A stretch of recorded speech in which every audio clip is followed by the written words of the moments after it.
Hi friends, welcome to learning.com. ఈ వీడియోలో మనం తెలుసుకుందాం what is PE ratio, how to calculate it and how to interpret the PE ratio.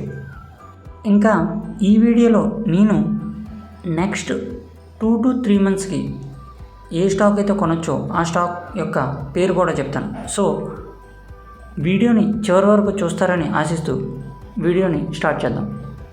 Okay, what is the PE ratio? PE ratio means price to earning ratio. అంటే మనకి అర్థమయ్యే భాషలో చెప్పాలంటే ₹1 సంపాదించడానికి మనం ఎన్ని రూపాయలు ప్రైస్ పే చేయాలి అని. సో జనరల్గా పిఈ రేషియో 20 బిలో ఉన్నది అంటే అది రీజనబుల్ పిఈ రేషియో అని చెప్పొచ్చు. అంటే బిలో 20 ఉన్నట్లయితే మనం ఆ స్టాక్ని మనం కొనవచ్చు.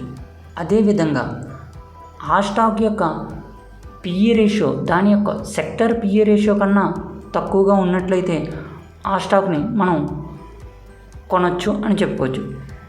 సో దీన్ని ఇప్పుడు చూద్దాం ఎలా క్యాలిక్యులేట్ చేస్తారో. PE ratio is equal to current market price divided by earning per share. ఎగ్జాంపుల్గా ఏ అనే కంపెనీ షేర్ ప్రైస్ ₹40 ఉంది అనుకుందాం. ఇది దాని యొక్క కరెంట్ మార్కెట్ ప్రైస్. ఇప్పుడు మనం క్యాలిక్యులేట్ చేయాలి ఈపీఎస్, ఎర్నింగ్ పర్ షేర్. దీని యొక్క ఫార్ములా ఈ విధంగా ఉంది: net profit divided by number of shares. అయితే కంపెనీ యొక్క ఇయర్లీ నెట్ ప్రాఫిట్ అనగా నికర లాభం 20 లక్షలు ఉన్నట్లయితే దాని యొక్క కంపెనీ షేర్స్ 5 లక్షలు ఉన్నాయి.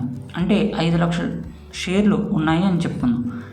అయితే ఇప్పుడు ఈ కంపెనీ యొక్క ఈపీఎస్ ₹4 అన్నమాట. సో ఇప్పుడు దీన్ని పిఈ రేషియో ఫార్ములాలో వేసినట్లయితే దాని యొక్క పిఈ రేషియో 10 వస్తుంది. సో మనం ఈ విధంగా పిఈ రేషియోని మనం క్యాలిక్యులేట్ చేయొచ్చు. ఇప్పుడు మనం తెలుసుకుందాం how to interpret PE ratio. ఇక్కడ కనుక మనం చూసినట్లయితే ఓఎన్జీసీ స్టాక్ని ఎగ్జాంపుల్గా తీసుకున్నట్లయితే దాని యొక్క కరెంట్ పిఈ రేషియో 8.39గా ఉంది. అదేవిధంగా సెక్టర్ యొక్క పిఈ రేషియో చూసినట్లయితే 16.02. అంటే దీన్ని మనం 2 విధాలుగా అర్థం చేసుకోవచ్చు. ఒకటి, కంపెనీ బాగా డిస్కౌంట్ ప్రైస్లోనే ఉంది, లేకపోతే కంపెనీ బాగా వర్స్ట్ పర్ఫామ్ చేస్తుంది అని. సో ఇప్పుడు మనం చూద్దాం ఏది కరెక్ట్ అన్నది. లాస్ట్ ఇయర్లో కరోనా టైంలో క్రూడ్ ఆయిల్ బ్యారెల్ ధర $40 to $50, అంటే సేమ్ ఇదే టైంకి ఈ రేంజ్లో నమోదైంది. అదే ఇప్పుడు కనుక మనం చూసినట్లయితే $75గా పలుకుతుంది. అంటే లాస్ట్ ఇయర్లో ఈ కంపెనీ యొక్క ప్రాఫిట్తో పోలిస్తే ఈ ఇయర్లో ప్రాఫిట్ చాలా ఎక్కువ వచ్చింది. సో ఆ విధంగా దీని యొక్క స్టాక్ ప్రైస్ కనుక చూసినట్లయితే పెరగలేదు. సో మనం చెప్పుకోవచ్చు కంపెనీ యొక్క స్టాక్ ప్రైస్ కొంచెం డిస్కౌంట్లోనే ఉంది అని. సో ఇప్పటివరకు మనం చూసాం పాస్ట్ యొక్క హిస్టరీ. ఇప్పుడు మనం చూద్దాం ఫ్యూచర్లో ఎలా ఉంది అన్నది. ఫ్యూచర్లో కనుక మనం చూసినట్లయితే ప్రజెంట్ క్రూడ్ ఆయిల్ డిమాండ్ చాలా పెరిగింది. ఎందుకంటే చైనాలో పవర్ క్రంచ్ కారణంగా చాలా వరకు థర్మల్ పవర్ కన్నా డీజిల్ జనరేటర్స్ను వాడుతున్నారు. సో ఆల్మోస్ట్ అన్ని విధాలుగా చూసినట్లయితే క్రూడ్ ఆయిల్ ధర నెక్స్ట్ 2 to 3 quarters ఈ విధంగానే ఉండొచ్చు, లేక పెరగవచ్చు.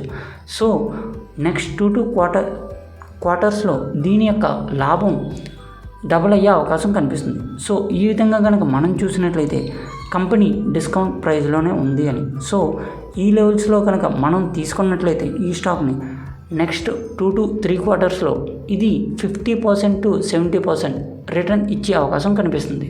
అలాగే ఓవరాల్ ఇండెక్స్ పిఈ రేషియో కనుక మనం చూసినట్లయితే ప్రజెంట్ 26.8 ఉంది.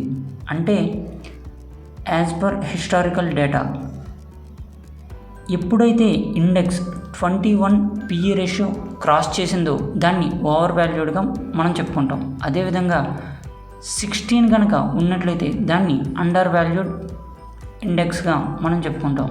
సో ప్రజెంట్ 27 పిఈ రేషియో ఉంది కాబట్టి మనం ఇన్వెస్ట్ చేసే ముందు కొంచెం చూసుకొని చాలా సెలెక్టివ్ స్టాక్స్లో ఇన్వెస్ట్ చేస్తే మంచిది అని నా సజెషన్. సో ప్రజెంట్ మార్కెట్ కూడా కొంచెం ఓవర్ వాల్యూలో ఉంది. సో మీరు ఇన్వెస్ట్ చేసే ముందు మీ యొక్క సర్ప్లస్ అమౌంట్ అంటే ఏదైతే సేవింగ్స్ చేయగా మిగిలాయో వాటిని ఇన్వెస్ట్ చేస్తే మంచిది అని నా సలహా. సో ఇది ఫ్రెండ్స్, ఈ వీడియో కనుక మీకు నచ్చినట్లయితే ఖచ్చితంగా లైక్ చేయండి. మా ఛానల్ సబ్స్క్రైబ్ చేయాలి అనుకుంటే కింద ఉన్న సబ్స్క్రైబ్ బటన్పై క్లిక్ చేయండి. అదేవిధంగా ఇలాంటి వీడియోలు కావాలి అనుకుంటే కింద ఉన్న బెల్ ఐకాన్ని క్లిక్ చేయండి.